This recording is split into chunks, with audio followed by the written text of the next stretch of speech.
melawai. Kita ke informasi lain, Saudara. Mantan politisi Golkar Adis Kadir membacakan sumpah jabatannya sebagai Hakim Mahkamah Konstitusi di hadapan Presiden Prabowo Subianto di Istana Negara, Jakarta. Adis Kadir mengucapkan sumpah sebagai Hakim Mahkamah Konstitusi usai ditetapkan menjadi Hakim Konstitusi pengganti Arief Hidayat dalam rapat paripurna DPR pada Selasa 27 Januari 2026. Usai membacakan sumpah jabatan, Adis berjanji akan mundur dari majelis persidangan jika ada perkara yang berkenan dengan konflik kepentingan. Salah satunya jika berkaitan dengan Partai Golkar.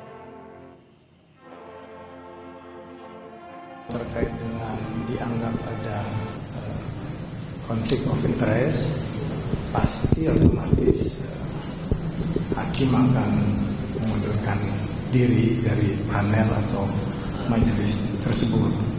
Ya, kemungkinan saya juga akan mengambil langkah seperti itu kalau ada kasus-kasus terkait dengan Partai Golkar. Selain Adis Kadir, Presiden Prabowo Subianto juga melantik Juda Agung sebagai Wakil Menteri Keuangan untuk mendampingi Menkyu Purbaya Yudi Sadewa.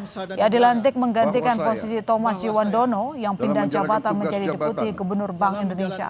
Wamenkyu juga bilang bahwa pengalaman sebelumnya di Bank Indonesia akan jadi sinergi yang baik karena kini ia mengemban tugas di otoritas fiskal. Dan demi mendorong pertumbuhan ekonomi di Indonesia, diperlukan koordinasi antara lembaga fiskal dan moneter. Rohaniwan dimohon kembali ke tempat semula.